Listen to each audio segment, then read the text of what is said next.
I read a New York Times piece on a 100-year-old survivor of the Tulsa Massacre. And my question was this: what's the Tulsa Massacre? You know, I was taught American history every 3 years growing up. 5th grade, 8th grade, what comes after 11th grade, and then I studied it in junior college, and I've read it ever since for pleasure. How is it that it wasn't until 2 years ago that I heard about the Tulsa Massacre? How is that possible? I've heard about Custer's Little Bighorn. I heard about the Alamo. I heard about the Triangle Shirtwaist Fire. I heard about all kinds of disasters in which people died. But I had never heard about this thing that happened in 1921, only 3 years before my dad was born. In the same year that Donna Reed was born, we didn't hear about this thing that happened in which essentially one of the most successful black communities in America, Black Wall Street, in which everybody was not only burned out of their homes and their businesses, but then driven out of the city limits by an angry mob of, I'm sorry, white people. How is it that this was not taught to me? Because I tell you, at the age of 10, when I was in 5th grade, living in Oakland, California, that would have been a moment of enlightenment for me. That would have told me something very, very different about the city I lived in. Not just American history or the city of Tulsa. And it made me mad. It made me mad that somebody had somehow made an editorial process of what was appropriate for us to learn about our own American history. It made me angry that it took until I was, I'm 60, I'll be 66, just about 2 weeks after Juneteenth, I'll turn 66. And it took me 54 years in order to find this out. It's not right. It's not right, and it's doing a disservice to all of America in order to not point out some very, very simple, and dare I say it, facts that can be accepted. I don't want to overuse the word dispassionately, but it can be used dispassionately. That's what happened. Nobody alive today is guilty over it. Nobody alive today is to blame for it, except perhaps the people who said, let's not talk about that. That's not right. We should be able to talk about all of these aspects, so they will teach us more of the fabulous story of our diverse history and understand where we all come from. I knew more about my Portuguese heritage than I did about being black and living in Tulsa in 1921. That's not right. It's not what an education should be. And it's not what the grand, I think, lesson of even something as basic as our Pledge of Allegiance should be when we're going to dare to say the words, with liberty and justice for all. We didn't have a moment. That was not liberty and justice for all, and that's not right, and it made me mad. Good morning. My name is Eric Adams. I am not a dietitian, not a doctor, not a nutritionist. I'm a retired member of the New York City Police Department. For 22 years, I wore a bulletproof vest and protected the children and families of New York City. 3 years ago, I woke up and I could not see the alarm clock. I found out later that I was blind in one eye and I was going to lose my sight in others. After visiting 5 doctors, I learned the diagnosis was type 2 diabetes. I had what was considered to be permanent nerve damage in my hands and feet, and I was told I was going to lose some limbs. Not believing that and told that I was going to be on medicine the rest of my life, I decided to do research on my own. I had one skill, and that was knowing how to do investigations, and I knew how to read. I learned from organizations such as PCRM that there was a way not only to live with chronic disease, but to reverse chronic disease. After 3 weeks of going on a whole food, plant-based diet, my eyesight returned.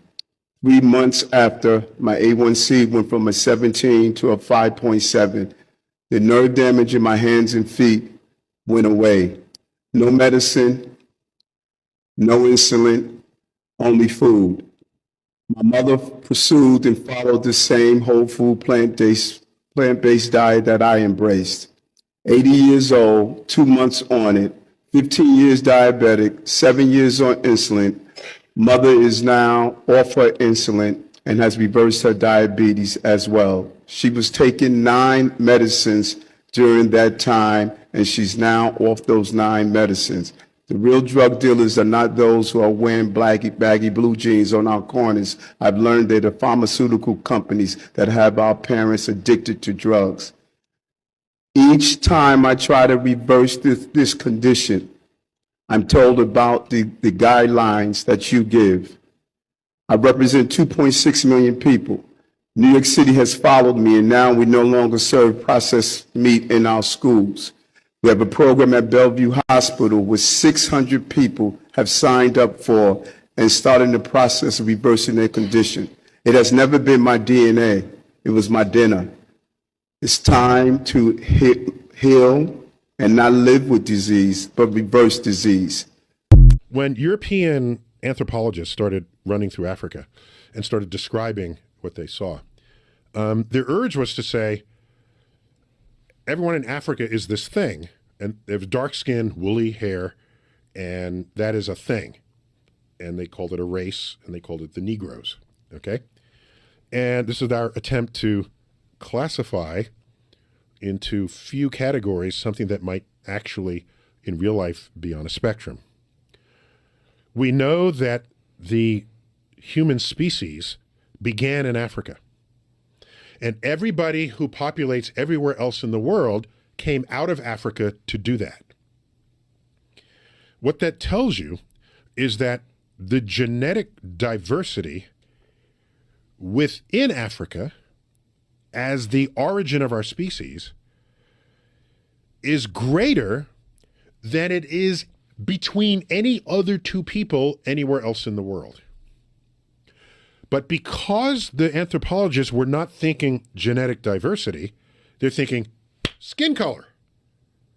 They put them all in one bin.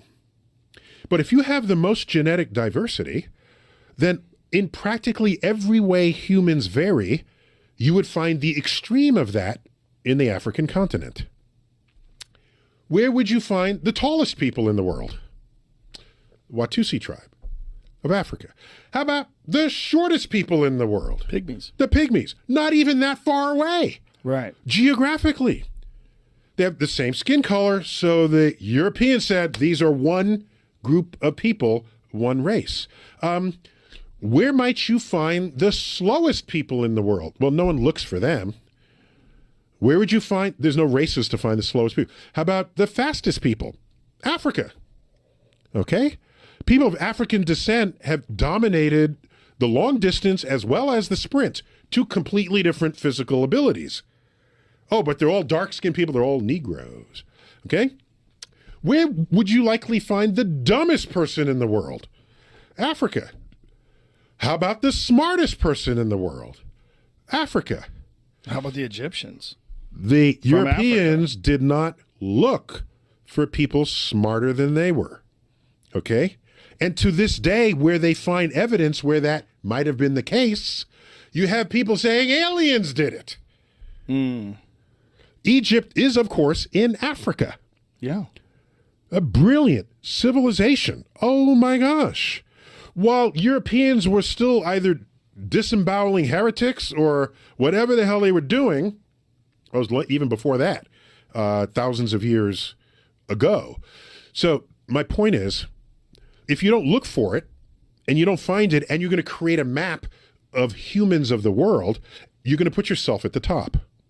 That's what you're going to do. And you're going to write things like this. The majority of African Americans that lived here were brought over here. No, No. that's not economically sound. What do you mean by it's not economically sound? So what I'm saying is, people were already here. Does it make sense to go all the way to this other continent to bring people on a boat when we know that half of your stock is going to die? You wouldn't do that. So how many people do you think were brought over from Africa on slave ships? Because that definitely happened. I don't believe it. What do you mean you don't believe it? I don't believe that story. You think this whole land was empty? No, there were natives here. Right. But today we're taught that natives is some other people. No, natives are the melanated African being that has come here since the beginning of the Mali Empire. We're talking about 14th, 13th century. We had already come here from Africa. Really? Oh yeah, we had already come here. You know, maybe people were brought over as slaves, but I don't think that the black people in America came from Africa on slave ships. I believe the people that were here were slowly conquered. First, they got the East Coast, and then they started spreading out west little by little, conquering. And when you conquer a tribe, what do? You enslave them. They're POWs. Right? Okay. That's what you do. But I'm still confused. There's a great history of slave ships being brought over from Africa. History is his story. Right. What about my story? Is my story not valid? But if you do 23andMe on from out, 23andMe? Well, that's either way, if you take black people here in America and you do their DNA sample and it point back to Africa, what does that say? It says black people in America are Africans. Now, the argument is, were we brought here or were we already here? Did we bring ourselves here or did the white man bring us here? You see, when you say the white man brought us here, what you're doing is you're removing our ability to transport ourselves. You're saying, oh, we didn't know anything about boats. That's what you're trying to tell me. You're trying to tell me that we didn't know that there was a landmass here. Go look at the primary sources. You got here, we met black people. When we got to the Caribbean, we met black people. You think the Caribbean is right next to America and they weren't in America? That's interesting. Doesn't make any sense. I mean, when you go and you look at real European history, right, would believe that if they took a bath, it was bad. Right. They didn't even want to change their clothes. They thought that dirty was purity. When we talk about the Moors going into Spain and into Europe, the stories in the history, our history, says that when we met the so-called Caucasian, he was sleeping in the barn with the animals, and we told him, no, you can't sleep in the barn with animals. We taught them etiquette. We taught them running water. We brought that technology to Europe.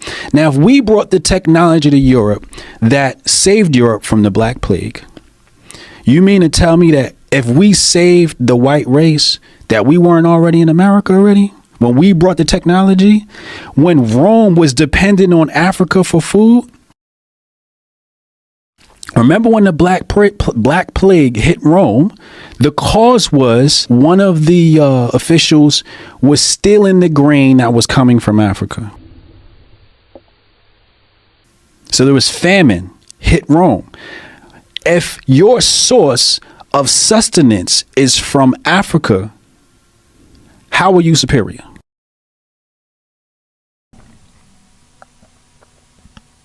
You're not. You get your food from me.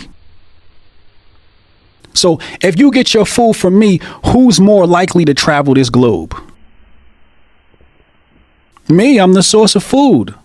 And that's the first thing you need to survive on this planet.